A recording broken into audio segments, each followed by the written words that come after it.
Bonjour à tous. Alors, je viens faire une petite vidéo coup de gueule. J'ai deux petits mots à dire à Monsieur Macron et son gouvernement.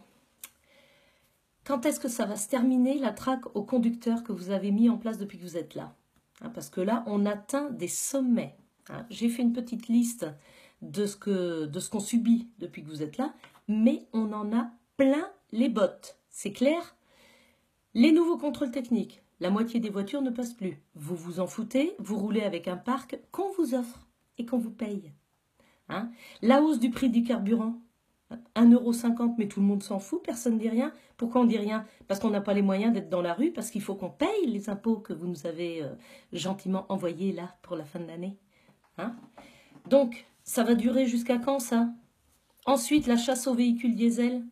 On continue, parce que comme vous nous avez tous fait acheter des véhicules diesel, parce que soi-disant c'était moins polluant à une époque, c'était pas vous, mais on s'en fout, c'est vous notre interlocuteur aujourd'hui. Donc, maintenant, tous nos véhicules diesel vous dérangent, alors il faut les changer. Ben, c'est pas pour ça, moi, que j'ai du pognon pour changer ma voiture.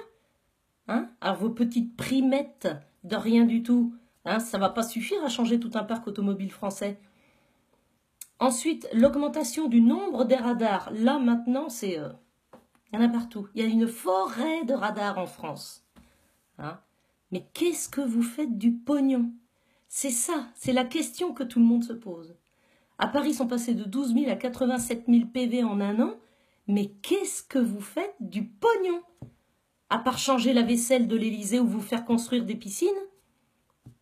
On se demande, si c'est à ça que ça sert le pognon, alors autant qu'on change. C'est pas la peine que vous restiez pour faire des conneries comme ça. Ensuite, les voitures privées banalisées, là, c'est pareil. Mais enfin, mais on va où? On est traqué. On monte dans notre voiture, de toute façon, on est considéré comme quelqu'un qui va potentiellement payer.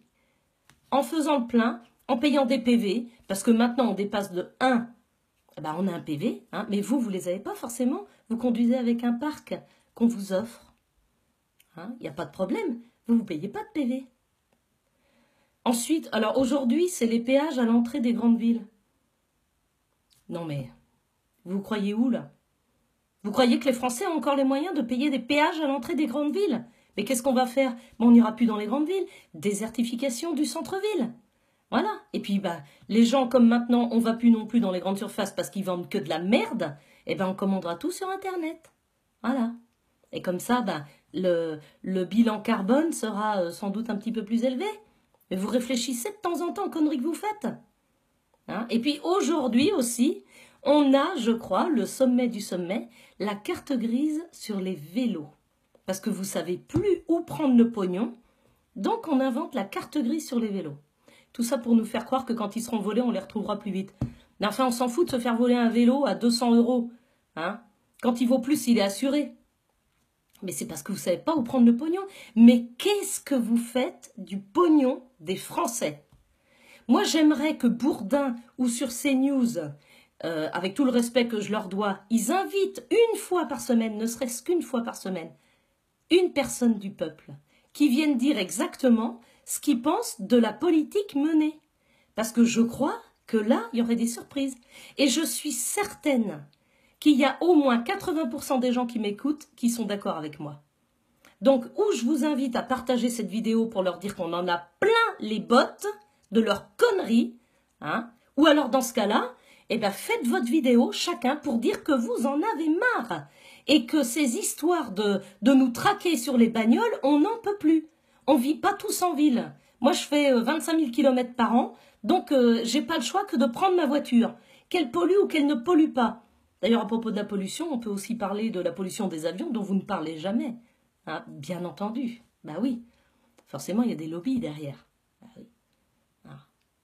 Franchement, mais où va-t-on, quoi? Où va la France, Monsieur Macron? Où va la France? Certainement pas là où vous avez dit que vous l'emmèneriez.